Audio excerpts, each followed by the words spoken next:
تو اسی طرح امکانات کا 1% ایسا ہوتا ہے جو نفی میں ہوتا ہے، اور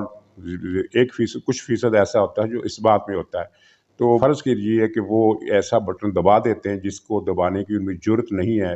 تو پھر یہ جو ہے کہ کچھ بھی ہو سکتا ہے اور کسی وقت بھی ہو سکتا ہے، یہ فوری طور پر ہو جائے گا۔ لیکن اگر انہوں نے یہ بٹن نہ دبایا، دوسرا آپشن بھی ان کے پاس ہے کہ اسمبلی توڑ دینے کا، جس طرح کہ پارٹی کے اندر سے ان کو مشورہ دیا جا رہا ہے کہ اب ہمارے پاس اور کوئی رستہ نہیں ہے اپنے چہرے کو بچانے کا، یہ سوائے اس کے کہ ہم اسمبلیاں توڑ دیں اور پھر اس کے بعد جو ہوگا سو دیکھا جائے گا۔ تو یا پھر وہ یہ دوسرا آپشن اختیار کرے۔ اس آپشن کی صورت میں بھی جیسے ہی وہ اسمبلیاں توڑیں گے وہ کچھ ہو جائے گا جو اپوزیشن چاہتی ہے، مطلب یہ ہے کہ ان کا قصہ پاک ہو جائے گا۔ لیکن اگر انہوں نے یہ دونوں میں سے ایک بھی آپشن اختیار نہ کیا تو پھر معاملہ جو ہے وہ اسی ٹائم ٹیبل کی روح سے طے ہوگا جو پی ڈی ایم نے اپنے اجلاس میں طے کیا ہے، اور اس مرتبہ پی ڈی ایم نے جو کچھ اجلاس میں طے کیا ہے اس میں ان کے اپنے حساب کتاب ہے، جو نفع نقصان کا میزانیہ ہے اس کے علاوہ کچھ وہ فیڈ بیک بھی شامل ہے جو کہیں اور سے آیا ہے۔ اس فیڈ بیک کے بعد سے اپوزیشن کا اعتماد جو ہے وہ یکسر بدل گیا ہے، اس کے اعتماد کا رنگ جو ہے وہ پہلے کی طرح نہیں ہے۔ یعنی ایک تو تجربے کی روح سے ہم یہ کہہ سکتے ہیں کہ جب بھی کوئی سیاسی جماعت کوئی ایڈونچر کرتی ہے تو وہ اپنے لہجے میں اعتماد لاتی ہے کہ ہم اب یہ کر کے دکھائیں گے، یہ چند دنوں کی بات ہے اور اب ہم نہیں رکیں گے، اب کوئی فیصلہ لیے بغیر نہیں اٹھیں گے۔ لیکن یہ پڑھنے والے پڑھ لیتے ہیں کہ یہ جو اعتماد ہے یہ فرمائشی ہے، لیکن پی ڈی ایم کے لیڈروں کے لہجے میں جو اعتماد پچھلے 1.5 ہفتے سے 2 ہفتے سے آیا ہے اس کے پیچھے لگتا ہے کہ پڑھنے والے بتا رہے ہیں، ان کو اندازہ ہو رہا ہے کہ اس کے پیچھے کوئی فیڈ بیک ہے۔ اور اسی دوران ایک حلقے کی طرف سے جن کا رابطہ حکمرانوں سے بھی ہو سکتا ہے، وہ یہ تاثر دیا جا رہا ہے کہ جناب یہ نورا کشتی ہے اور اپوزیشن کو ایک مرتبہ پھر ٹریپ کیا جا رہا ہے۔ لیکن یہ میرا خیال ہے کہ ایک فیشن کی سی بات ہے، اس بات میں کوئی وزن اب نظر نہیں آتا، کیونکہ حالات نے جتنے پلٹے کھائے ہیں اور جو سنگین حقائق سامنے آئے ہیں، کیونکہ اب یہ مقتدر اداروں کے اندر کی رپورٹیں بھی یہ ہیں کہ یہ جو معاشی بحران ہے جس کو ہم قیامت صغریٰ کہہ رہے ہیں، یہ ابھی شروعات ہے، ابھی اصل معاشی بحران آنے والا ہے، اور حالات اتنے زیادہ نازک ہو جائیں گے کہ لوگ واقعتاً فزیکلی چیخ اٹھیں گے۔ گندم کا بحران شروع ہو گیا، اور یہ جو بحران ہے یہ عمران خان کے اپنی ہی کرتوتوں اور اپنے ہی منصوبوں کے تحت آ رہا ہے۔ جس طرح انہوں نے چینی افغانستان سمگل کی،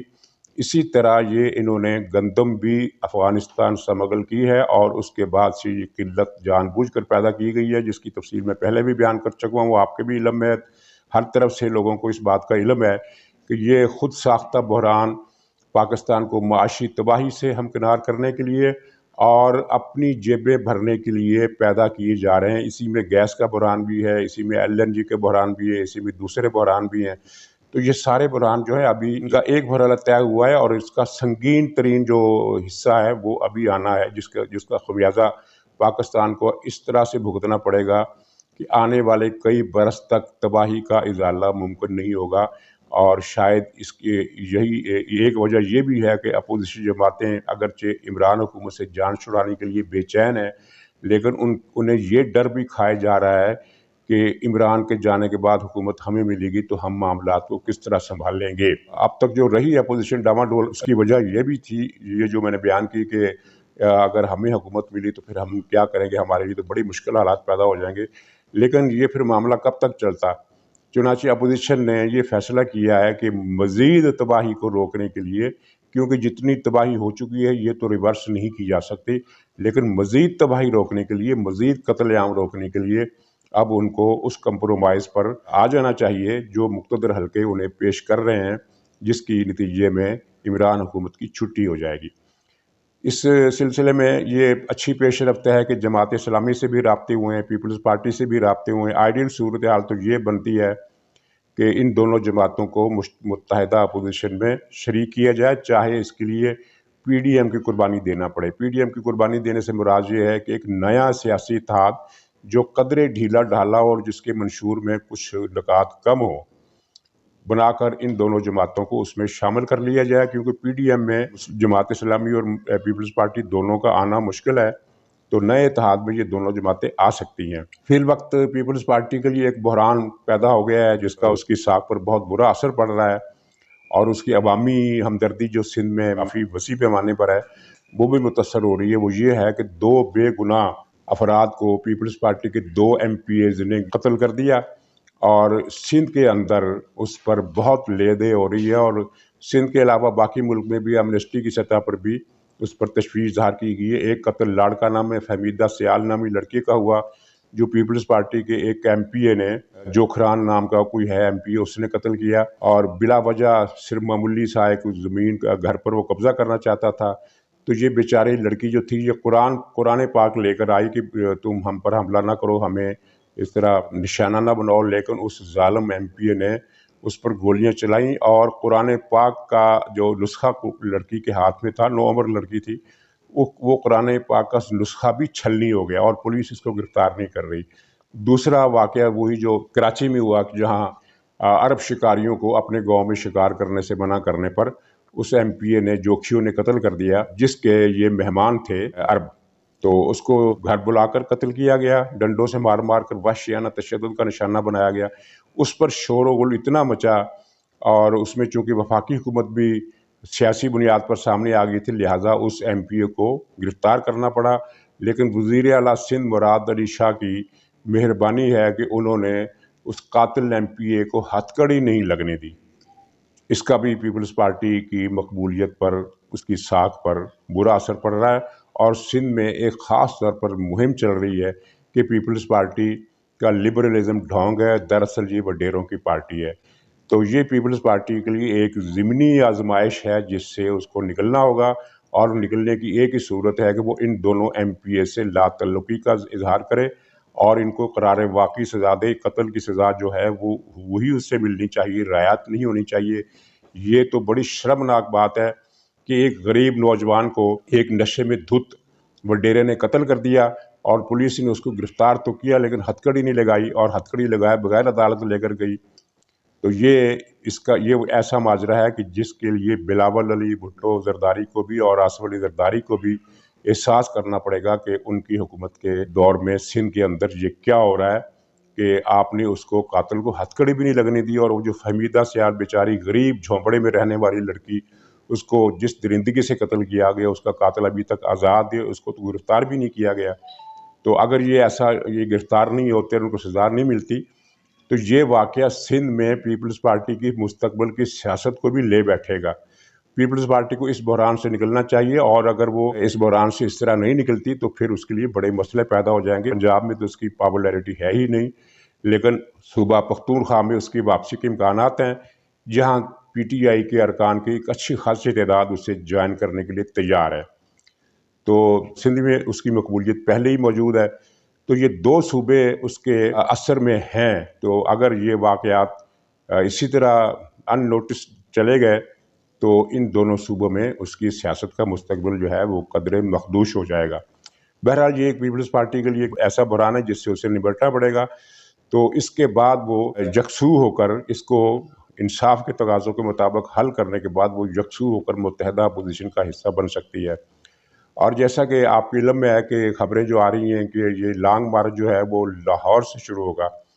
اور یہ تقریباً والی بات نہیں ہے بلکہ یقینی بات ہے کہ لانگ مارچ لاہور ہی سے شروع ہوگا۔ اس کی ایک وجہ تو یہ ہے کہ ماضی میں بھی جتنے لانگ مارچ ہوئے ہیں، چاہے وہ عمران خان کے ہوں، طاہر القادری کے ہوں، تحریک لبیک کے ہوں، جماعت اسلامی کے ہوں، بے نظیر کے دور میں، نواز شریف کے دور حکومت میں بے نظیر بھٹو کا لانگ مارچ، جتنے بھی لانگ مارچ اب تک ہوئے ہیں ان کی یہی تاریخ رہی ہے کہ وہ لاہور سے شروع ہوتے ہیں اور پنڈی پر جا کر دھرنے کی شکل اختیار کرتے ہیں۔ تو ایک وجہ تو اس کی یہی ہے کہ لاہور سے ہی یہ روایت ہے لانگ مارچ کی، اور دوسری وجہ یہ ہے کہ پی ڈی ایم کے اجلاس میں یہی فیصلہ ہوا ہے کہ یہ لاہور سے ہوگا، کیونکہ لاہور سے اسلام آباد کا جو جی ٹی روڈ کا جو سفر ہے، یہ اس سفر کے دوران ہونے والے استقبالی جو اجتماعات ہیں وہ اس لانگ مارچ کی کامیابی کے تعین کا اشارہ دیں گے۔ چنانچہ یہ طے ہے کہ لانگ مارچ لاہور سے ہوگا، اور یہ بھی طے ہے